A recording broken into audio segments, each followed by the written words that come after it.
ఒక సామెత ఉంది, మంత్రాలకు చింతకాయలు రాలుతాయా అని. అట్లాగే సినిమాలకు ఓట్లు రాలుతాయా, ఇది కూడా ఒక లైన్ అనుకోవచ్చు. నిజానికి సినిమాలు తీసి వాటి ద్వారా ప్రభావితం చేసి ఓట్లు దండుకోవడం అనే కాలం ఆల్మోస్ట్ చెల్లిపోయినట్టే. అయినా సరే జనాలు ఓట్లు వేయాలంటే అధికారంలో ఉన్నటువంటి పార్టీ చేసినటువంటి అభివృద్ధిని చూసేస్తారు, లేదంటే ప్రతిపక్షం ఇచ్చినటువంటి హామీలు చూసి, లేదా ప్రతిపక్షం అధికార పక్షం మైనస్లు ఏవైతే ఎత్తి చూపిందో వాటికి అట్రాక్ట్ అయితే తప్ప లేదు ప్రజలు ఒక మార్పును కోరుకున్నప్పుడు ఓట్లేస్తారు.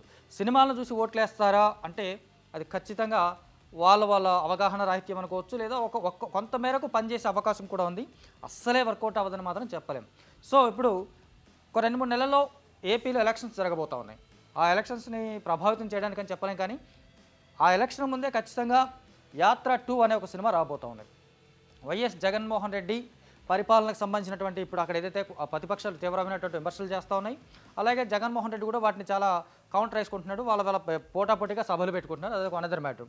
అయితే జగన్మోహన్ రెడ్డి అధికారంలోకి రావడానికంటే ముందు అతని యొక్క నేపథ్యం, అతని తండ్రి రాజకీయ నేపథ్యం, ఈయన రాజకీయ నేపథ్యం, ఈయన రాజకీయాల్లోకి రావాలని తీసుకున్నప్పుడు ఎదుర్కొన్నటువంటి ప్రాబ్లమ్స్, అప్పుడు అధికారంలో ఉన్నటువంటి కాంగ్రెస్ పార్టీ ఈయన మీద చేసిన పాదయాత్ర చేయొద్దని చేసినటువంటి ఒత్తిడి, ఈయన్ని రాజకీయంగా లేకుండా చేయడం కోసం కేసులు పెట్టి, వాళ్ళు చెప్తున్నట్టుగా అక్రమ కేసులు పెట్టి, ఏదైతే కొంచెం ఇబ్బందులు పెట్టి, నిర్బంధాలు పెట్టి అణచివేయాలని చూసారో జగన్మోహన్ రెడ్డి అంతకంతగా దాన్ని అణచివేతకు పోరాటం అన్నట్టుగా జనాల్లోకి వెళ్ళి పోరాటం చేయడం, జనాలను అట్రాక్ట్ చేయడం, ఆ ప్రజల నుంచి వచ్చినటువంటి మద్దతును కూడగట్టుకొని ఆయన ప్రభుత్వాన్ని ఏర్పాటు చేశాడు.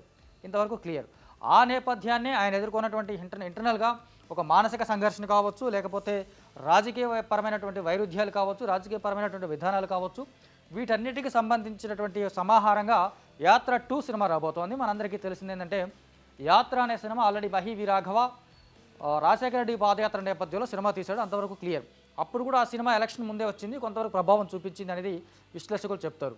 ఆ టైంలో వచ్చినటువంటి ఎన్నికలకు ముందు, లాస్ట్ టైం ఎన్నికలకు ముందు వచ్చినటువంటి ఆ సినిమా జగన్మోహన్ రెడ్డి అధికారంలో రావడానికి కొంత అట్లీస్ట్ 1% 2% అయినా, ఒక అన్ని చోట్ల అనలేము, కొన్ని ప్రాంతాల్లో అయినా కొంతమంది మనుషుల మధ్యన ఒక చిన్న ప్రభావాన్ని చూపించుండొచ్చు అనేది విశ్లేషణ అంచనా వేస్తున్నారు.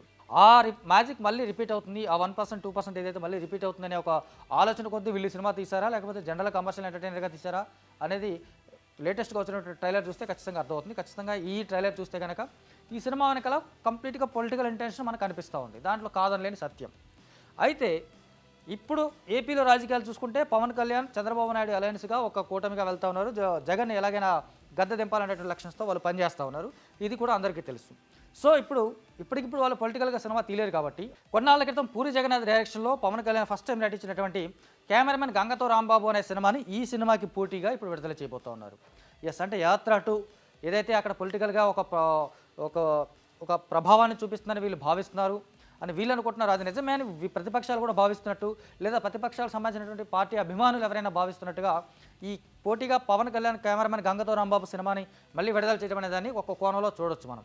నిజానికి కెమెరామెన్ గంగతో రాంబాబులో ఉన్న డైలాగులన్నీ అవుట్ ఆఫ్ ది బాక్స్గా ఉంటాయి. వాస్తవానికి ఆ సినిమా చంద్రబాబు నాయుడు మీద సెటైర్స్గా కనిపిస్తూ ఉంటుంది. అక్కడ రానా నాయుడు అనే ఒక పేరు కానీ, చంద్రబాబు నారా అనే దానికి రానా అనే ఒక కౌంటర్ గాను, ఒక డిఫరెంట్ డైలాగ్స్తో ఆ సినిమా అప్పుడే మనకు కనిపించింది. సో ఇప్పుడు ఆ సినిమాని రిలీజ్ చేయడం వల్ల వాళ్ళకే మైనస్ అవుతుంది, ఆ కూటమికే మైనస్ అవుతుంది అనేది ఖచ్చితంగా మనం అంచనా వేయచ్చు. అప్పుడు చంద్రబాబు నాయుడు పరిపాలన మీద సెటైర్స్గా, లేదా అప్పుడున్నటువంటి సినారియో మీద, తెలంగాణ ఉద్యమం మీద, ఈ వేర్పాటువాదం మీద పూరి జగన్నాథ్ వేసినటువంటి డైలాగులు చాలా అప్పుడు ఎంత సంచలనమయ్యాయో అంత విమర్శలకు దారి తీసాయి. తెలంగాణ వాదులు దాడి చేసేంతవరకు వెళ్ళారు, అది ఒక సపరేట్ సెక్షన్. సో ఇప్పుడు ఇలాంటి యాత్ర 2 మీద కెమెరామెన్ గంగతో రాంబాబు సినిమా రిలీజ్ చేయడం ఎంతవరకు కరెక్ట్ అనేది తెలియదు, కానీ అసలు ఈ 2 సినిమాల వల్ల అక్కడ ఓట్లు పడతాయా అనేది ఇప్పుడు పెద్ద ప్రశ్న. నిజంగా చూసుకుంటే మనం ముందే చెప్పినట్టు మంత్రాలకు చింతకాయలు రాలవు, అలాగే సినిమాలకు ఓట్లు రాలవు.